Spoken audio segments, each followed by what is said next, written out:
¿Qué tal mis queridos amigos, familia en la fe, iglesia? Qué lindo es de poder saludarles en esta hora para tener una meditación en la palabra de Dios que nos traiga fortaleza, fe y esperanza en los tiempos que nos toca vivir hoy en día. El tema de hoy es, en la serie de la mirada de Dios, el sufrimiento. ¿Por qué lo elegimos?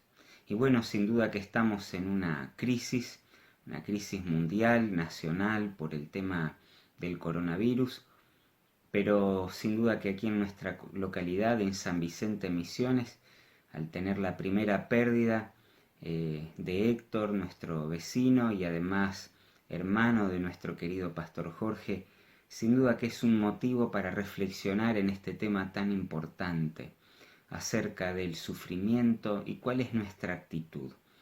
La propuesta de hoy es presentar la mirada de Dios acerca del sufrimiento, que es una mirada que trae esperanza, y contrastarla con la mirada de los seres humanos, que es una mirada que nos desdibuja el carácter de Dios.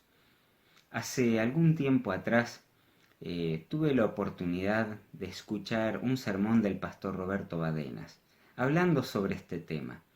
Y el pastor recuerda en la predicación, que la pueden encontrar en YouTube, cuando era muy pequeñito, su padre falleció y el pastor de la iglesia se acercó a saludarle.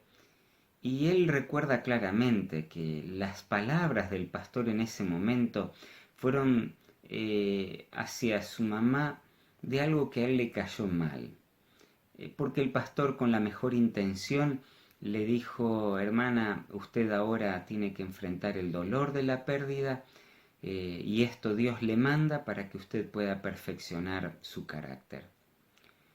Sin duda que esto nos deja pensando: ¿será que Dios es un Dios que manda los problemas a sus hijos, a nosotros, para que de esa manera podamos crecer en la fe? ¿Será que esa es la única manera que Dios tiene o tendría para perfeccionar nuestra vida espiritual, solamente a través del dolor? ¿Y cómo la gente crecía? ¿Cómo los seres celestiales crecen en un mundo donde no hay pecado? ¿Necesitan el sufrimiento para crecer? Sin duda que hay algo distorsionado en la forma en la que entendemos el sufrimiento y nuestra relación con Dios. Por eso te quiero invitar a que en el tema de hoy pudiéramos entender que la mirada del sufrimiento que Dios tiene es una mirada que nos trae fe y esperanza. Te invito para que podamos orar antes de abrir la palabra de Dios y leer el mensaje que Dios tiene para nosotros. Querido Dios, en este momento, antes de abrir las escrituras para responder esta pregunta tan importante y tan sensible para nuestra vida, queremos pedirte la sabiduría de tu Espíritu Santo, para que todo lo que leamos, entendamos y reflexionemos a partir de la palabra inspirada nos traiga fe y esperanza. En el nombre de Jesús. Amén. Hay una historia en la Biblia que habla acerca de este tema de una manera especial, y te invito a ir a Juan, el capítulo 9. Si no tienes tu Biblia, te invito para que hagas pausa, que vayas y la busques, porque vamos a leer varios pasajes de la palabra de Dios. Mientras buscas este pasaje, te cuento la historia que aparece aquí. Este sermón hasta podríamos titularlo Las tres miradas, porque en esta historia, la historia de la curación del ciego, aparecen tres miradas posibles ante el sufrimiento. La mirada del ser humano, que no ha tenido una correcta imagen de Dios, la mirada de Dios sobre el sufrimiento, y por otro lado la mirada de aquella persona que sí está mirando la vida como Dios la mira y tiene fe y esperanza. Esta historia se presenta luego de que Jesús, en el capítulo 8, está narrado en el Evangelio, declarara su divinidad. Juan enfatiza mucho acerca de esto, Y este es uno de los lugares diciendo que Él es la luz del mundo, diciendo que Él es el yo soy, el que existe desde la eternidad. Pero esto era muy difícil para entender a esta gente que todavía no tenía una comprensión más cercana de lo que era Dios.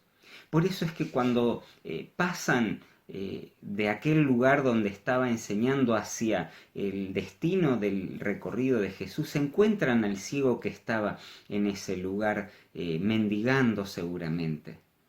Y ahí viene esta escena que quisiera que pudiéramos leer desde el capítulo 9, el versículo 1 hasta el 7.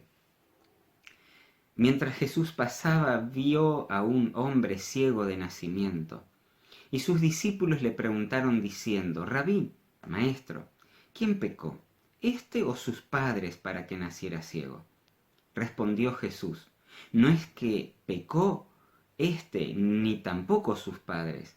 Al contrario, fue para que las obras de Dios se manifestaran en él.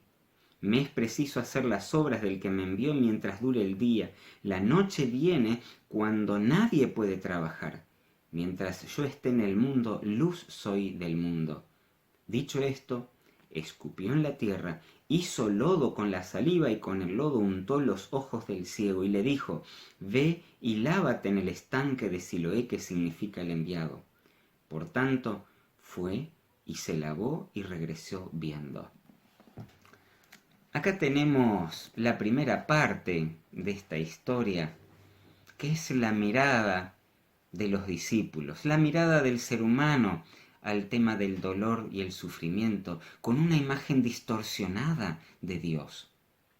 Aquí los discípulos entendían que si el hombre había sido ciego, obviamente alguien había pecado, pero ¿cómo podía él recibir el castigo de sus pecados siendo que había nacido en esa situación? Entonces eran los padres. Pero puede ser que el castigo de los padres se traslade hacia los hijos. Sin duda que esto producía mucha confusión.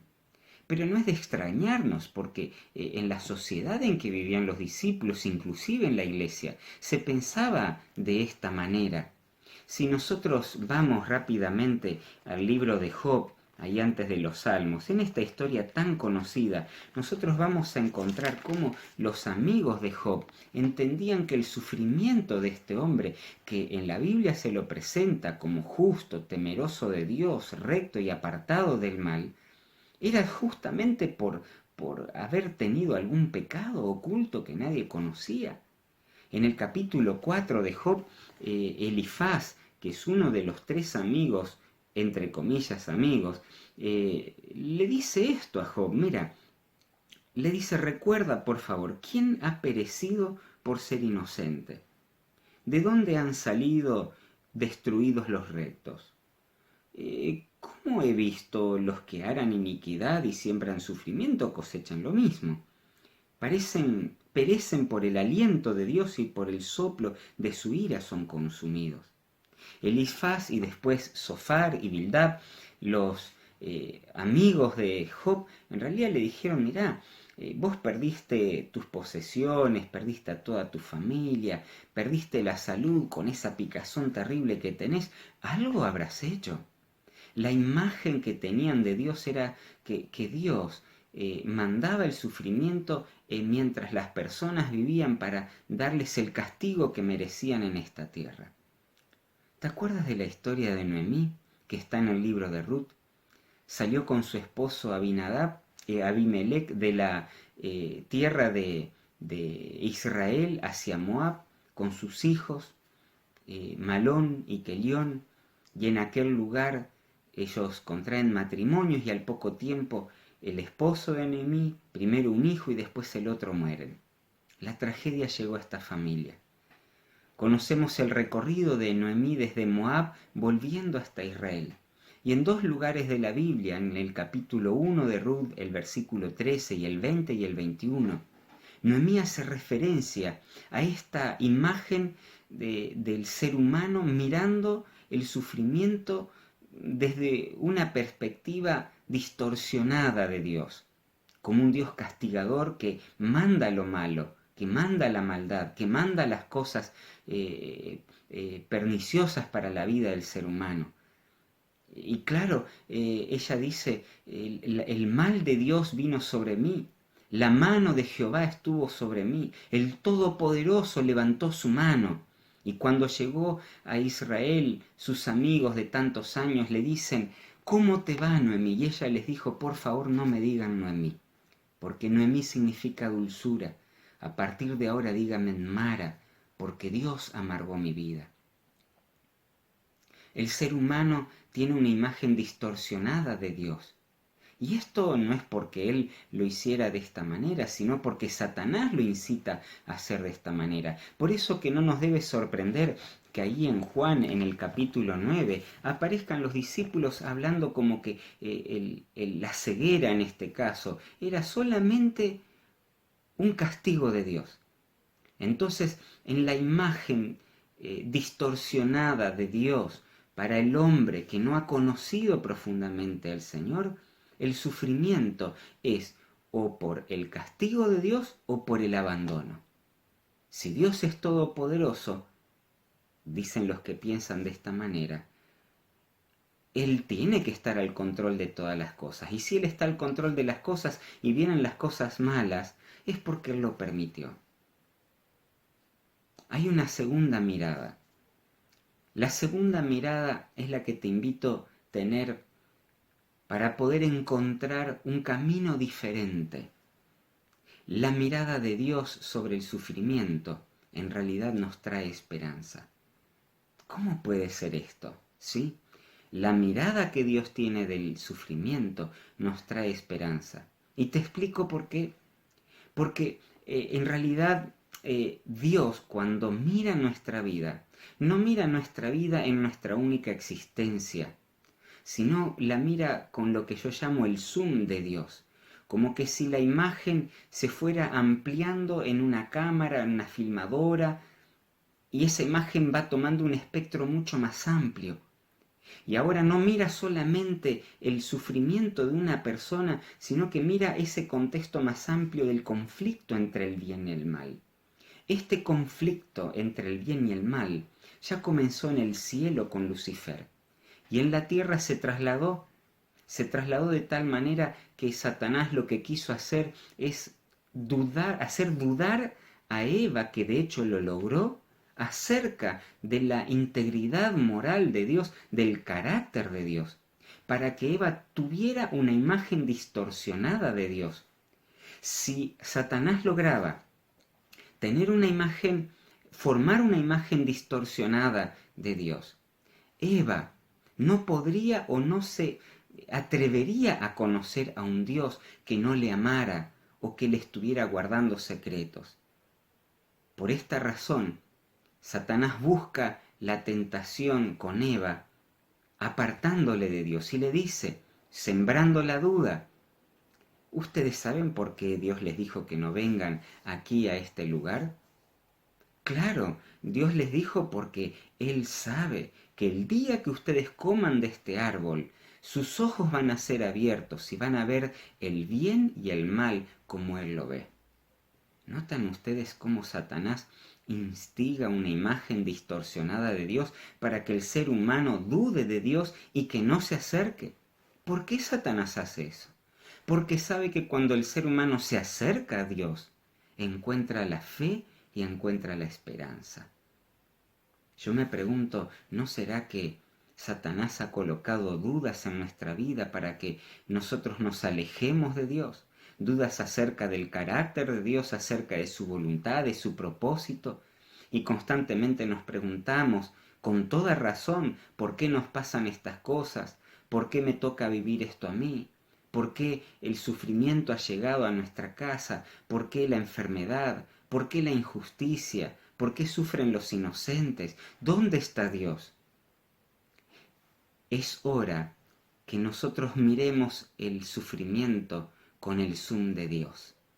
Y esto sucede en la historia del ciego. Si volvemos a Juan el capítulo 9, desde el versículo 13 aparece otra escena.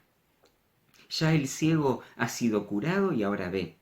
Dice desde el versículo 13 que Lo llevaron ante los fariseos al que antes era ciego, porque el día en que Jesús hizo lodo y le abrió los ojos era sábado. Entonces los fariseos volvieron a preguntar de qué manera había recibido la vista y les dijo, Él me puso lodo sobre los ojos, me lavé y ahora veo. Entonces algunos de los fariseos, que eran los intérpretes de la ley, decían, este hombre no es de Dios porque no guarda el sábado. Pero otros decían, ¿cómo puede un hombre pecador hacer tales señales? Y había división entre ellos. Entonces volvieron a hablar al ciego. ¿Qué dices tú de él, puesto que abrió los ojos? Y él le dijo, yo creo que es profeta. ¿Notas? Acá el zoom de Dios se abre de la escena de este hombre que tenía un sufrimiento y muestra otro contexto, un contexto más amplio, y muestra una lucha entre el bien y el mal. Y esta lucha entre el bien y el mal está representada por Jesús y por los fariseos. Jesús buscando hacer el bien, buscando traer sanidad, que de hecho lo logró, que porque estaba en las manos de Dios, y por otro lado los fariseos, sembrando la duda, sembrando la cizaña, es de Dios, no es de Dios, pero no es de Dios porque hizo lodo. Claro, en las tradiciones farisaicas no se podía hacer barro ni siquiera con la saliva, ni siquiera se podía escupir en día sábado porque iba a formar barro y es un trabajo. Obviamente esto no estaba en la Biblia. Era un trastorno o una distorsión nuevamente de la palabra de Dios. Y en medio de esa distorsión, no podían comprender el carácter de Dios.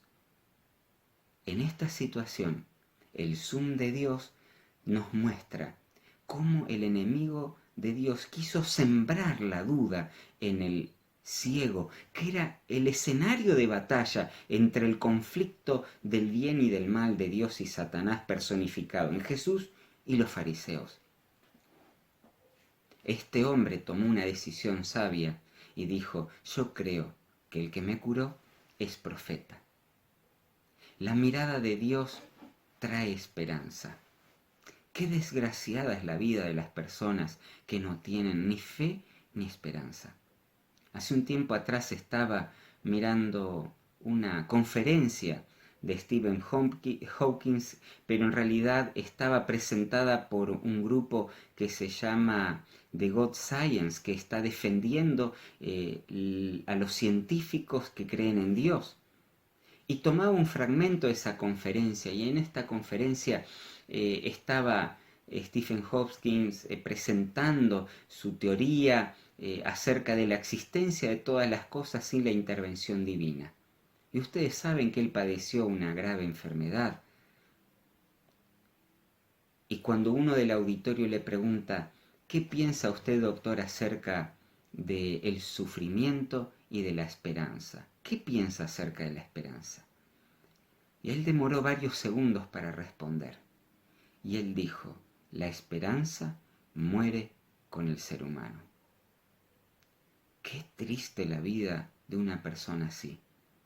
Porque en realidad lo que él estaba queriendo decir es que al no existir Dios, lo que estaba sucediendo es que la esperanza era como un invento del ser humano para poder sobrevivir en esta tierra.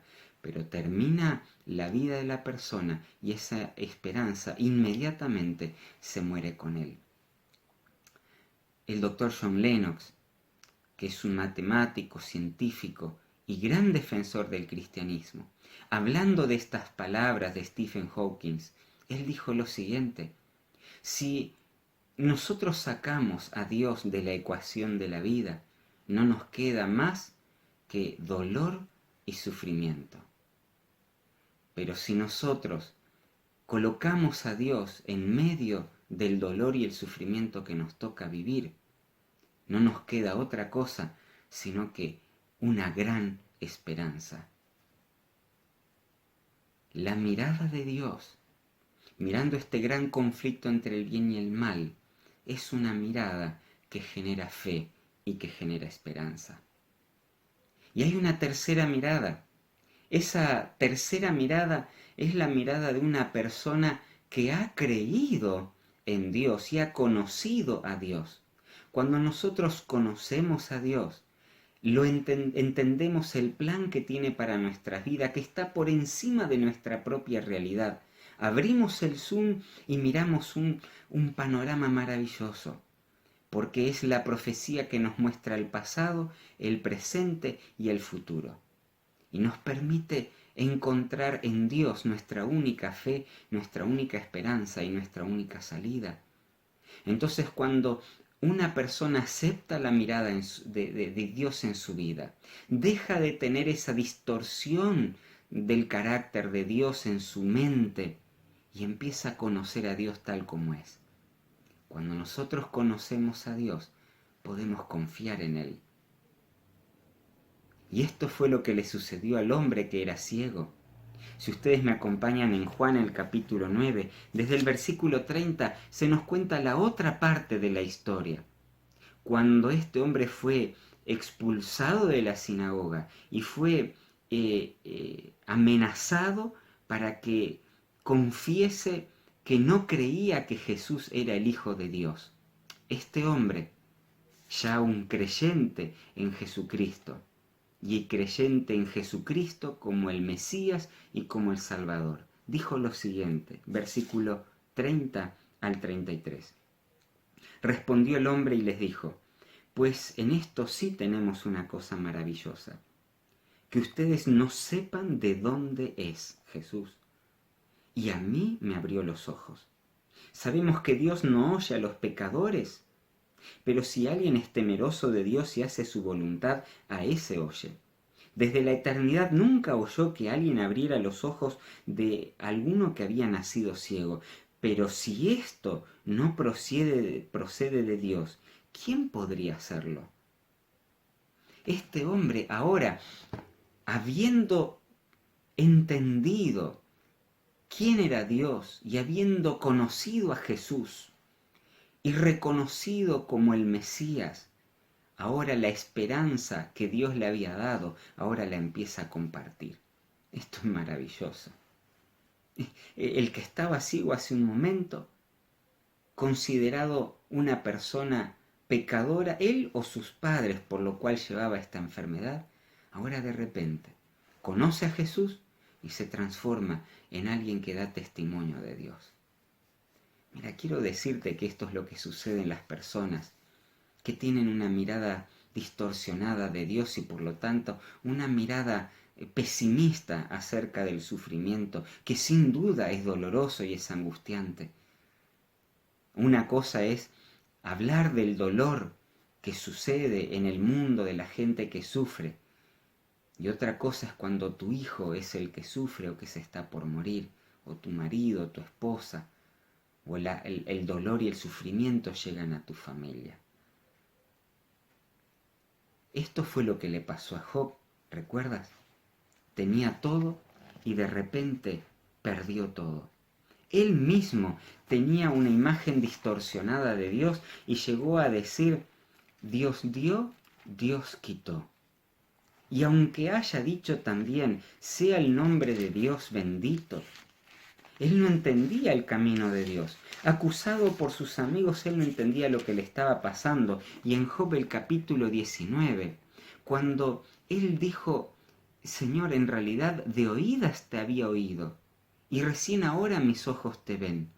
No estaba entendiendo, yo creía que te conocía, pero ahora en el sufrimiento, ahora que desesperadamente te busco y te conozco, ahora entiendo cuál es tu plan para mi vida. Y él llegó a decir en el capítulo 19 del libro de Job, el versículo 25, yo sé que mi Redentor vive y que al final se levantará sobre el polvo.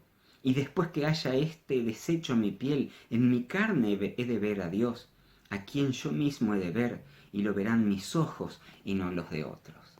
Mirá que hay una persona en medio del sufrimiento, porque Job dijo esto cuando todavía tenía las llagas en su piel, cuando todavía tenía el dolor de la pérdida de sus hijos, cuando todavía tenía esa imagen distorsionada de Dios por no haberlo conocido y comprendido, desconociendo ese conflicto entre el bien y el mal, que sin duda él ni había tenido idea que estaba sucediendo en el cielo como lo describe la profecía en el capítulo 1. Él pudo decir: yo sé que mi Redentor vive. Y empezó a dar testimonio de Dios. ¿Te acuerdas de Habacuc?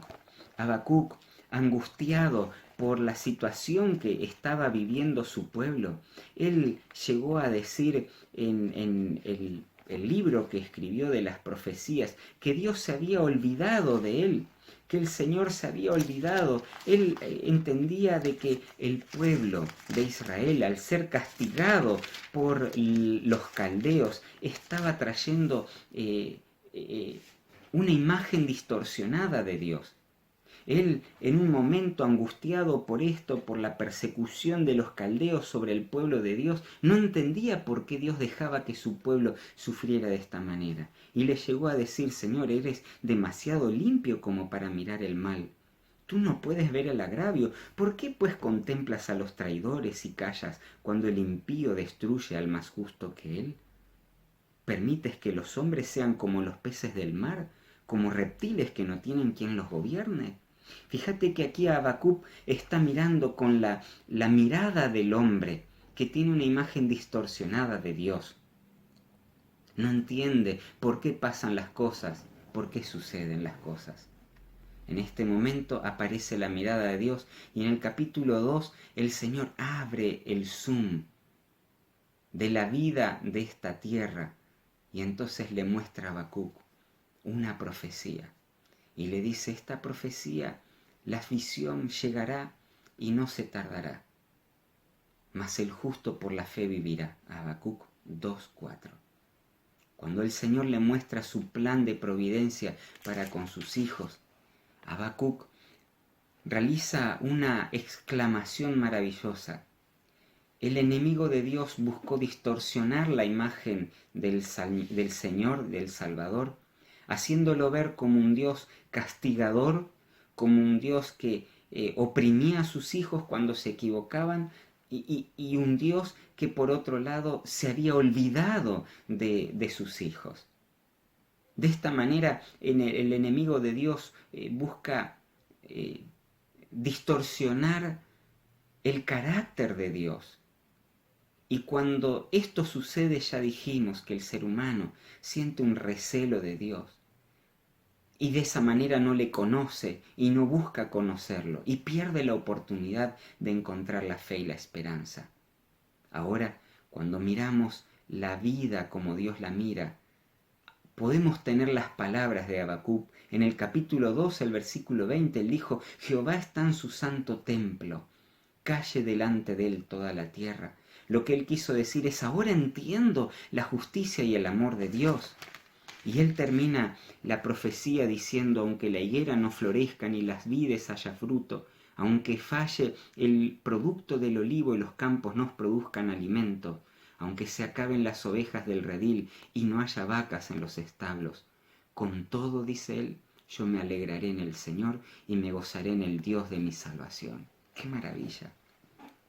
¿Cómo puede ser que una persona, en medio del dolor y el sufrimiento, pueda testificar del amor de Dios, pueda testificar de que Dios es justo? Solamente esto sucede cuando miramos la vida, el sufrimiento, la crisis, la dificultad que nos toca pasar con los ojos de Dios. Los ojos que miran el pasado, que miran el presente y que miran el futuro, con confianza y con esperanza. Hace algunos años atrás, estando en la ciudad de Montevideo, conocí a una joven que a su vez conoció a Dios en el dolor y el sufrimiento. Esta joven de unos 20, 21 años tenía diagnosticado un cáncer con un tumor que le estaba produciendo un deterioro muy grande de su salud y los médicos sabían que poco tiempo de vida le quedaba. En medio de esta situación tomamos la Biblia, hablamos de la palabra de Dios, de las promesas. Inclusive hasta tuve la alegría de llevarla a las aguas del bautismo. Su salud se complicó y un día me llama por teléfono para pedirme que le visitara en el hospital oncológico de Montevideo. Mientras la escuchaba hablar, inmediatamente pensaba, bueno, ¿qué mensaje de esperanza le puedo llevar a esta joven en esta situación tan difícil que se encuentra? Mientras yo estaba pensando qué decirle, me sorprendió esta joven diciéndome, pastor, yo le estoy llamando que usted venga aquí al hospital porque hay mucha gente que necesita de Dios. Esta gente se está muriendo, pero se está muriendo sin una fe, se está muriendo sin una esperanza, porque no entiende por qué existe el dolor y el sufrimiento en este mundo. Sienten que Dios se ha alejado de ellos, claman y no escuchan, porque oran sin fe, porque oran con miedo. Ella me dijo, pastor, ahora entiendo por qué Dios me mandó este dolor tan grande y este sufrimiento de esta enfermedad. Porque ahora tengo la oportunidad de testificarle a esta gente de que hay una esperanza. La imagen que tengo de aquel día cuando la fui a visitar con los libros y los folletos fue algo que nunca más en mi vida me voy a olvidar. Las enfermeras se peleaban, por así decirlo, para tocarle el turno de atender a esta joven, porque sabían que esta joven les hablaba con fe, con esperanza. Mientras pudo caminar, visitaba cama por cama del salón donde estaban los internados en el hospital oncológico para darles una palabra de fe, de esperanza. Y cuando por el avance de la enfermedad ya no se podía mover de su cama, desde ahí elevaba canciones para traer esperanza a los que estaban en ese lugar. Qué maravilla, ¿no? ¿Cómo puede ser esto? ¿Cómo puede ser que alguien en medio del dolor, del sufrimiento, sabiendo que se va a morir, puede cantar alabanzas a Dios y puede hablar de que Dios es amor, que Dios no es un Dios vengativo como muchos dicen, y que menos aún que Dios se ha olvidado de su creación porque Él no es amor o porque no es poderoso para poder solucionar el problema del sufrimiento? ¿Cómo puede ser esto? Es la mirada de Dios, el zoom de Dios que mira el pasado, el presente y el futuro. El pasado lo mira viendo cómo Dios ha dirigido a sus hijos, cómo el enemigo ha buscado distorsionar la imagen de Dios, pero asimismo el amor de Dios se vio manifestado en la conducción de sus hijos a lo largo de la historia. El presente, que nos permite confiar en su mano cuidadosa para cada uno de nosotros, y el futuro mirado con esperanza. Quisiera en esta hora, ya finalizando, invitarte a tomar 3 decisiones. Decisiones que pueden cambiar tu vida desde ahora para siempre, si ya no lo han hecho hasta ahora. La primera decisión es que te invito a tomar, que conozcas a Dios. No lo juzgues anticipadamente. No juzgues a Dios considerando que es cruel, que se ha apartado de ti o que no tiene suficiente amor. Busca conocerlo, porque quien conoce a Dios encuentra la fe y encuentra la esperanza. La segunda invitación que te hago es que le des una oportunidad a Dios. Que puedas confiar en Él de tal manera de que puedas permitirle a Dios que del desastre que pueda haber en tu vida, en tu familia, en tu hogar, en tu mente, en tu corazón, en tu matrimonio, en tu iglesia, en tu vecindario, en tu país o en el mundo, puedas darle la oportunidad a Dios para que transforme eso terrible en una bendición. Dios es especialista para transformar las cosas malas en una bendición para sus hijos. Y la tercera invitación que te hago en esta hora es que puedas, una vez que conozcas a Dios y que aprendas a confiar en Él, entregándole todo tu dolor y toda tu necesidad, que testifiques del amor de Dios.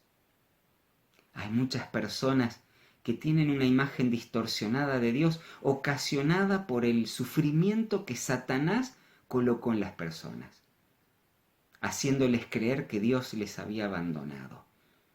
Tienes que contar acerca de Dios. Tienes que contar acerca de la maravillosa esperanza que tenemos. Tenés que contarle a las personas que Dios está mirando esta tierra con ojos de tristeza y de compasión por cada uno de sus hijos, esperando de que puedan acercarse a Él y que en medio del dolor y el sufrimiento puedan tener la tranquilidad, la seguridad de saber de que no están solos, que Dios está a su lado. Yo no sé la situación por la cual estás pasando, pero lo que sí sé es que necesitas confiar en Dios. Lo que sí sé es que necesitamos entregarle nuestra necesidad a Dios para que Él pueda, a partir de ese sufrimiento y de esa dificultad que Satanás ha mandado para alejarnos de Dios, podamos encontrar una fe y una esperanza. Hay algo maravilloso que te quiero contar. La palabra de Dios en el libro de Apocalipsis, en el capítulo 4, nos muestra que este espíritu de testificación será el que tendrán los hijos de Dios cuando se encuentren con Jesús. Lejos de reclamar el tiempo que tuvieron que pasar en esta tierra, que obviamente con el zoom de Dios vemos cómo este conflicto entre el bien y el mal tiene una explicación, y Dios espera que se pueda mostrar claramente las intenciones de Satanás para que se pueda entender el amor de Él por cada uno de nosotros. En el capítulo 4, el versículo 10, se nos habla que los 24 ancianos, representando a toda la humanidad, a todos los creyentes a lo largo de la historia, tanto de las 12 tribus de Israel como representando a los 12 apóstoles, dice que se postraron delante del que está sentado en el trono y adoraron al que vive por los siglos de los siglos. El Señor, cuando recibas a los hijos que sean rescatados de esta tierra en la segunda venida, les entregará una corona a cada uno de ellos, como símbolo de haber triunfado por la fe, creyendo en el sacrificio de Cristo, que les libera de la condenación de la muerte y les da la vida eterna. En ese momento, cuando el Señor coloca la corona sobre sus hijos, ellos se postran ante el Señor Jesucristo.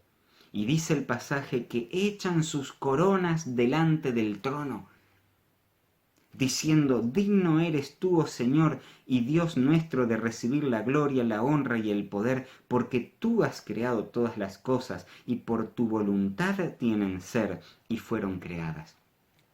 Mirá qué maravilla.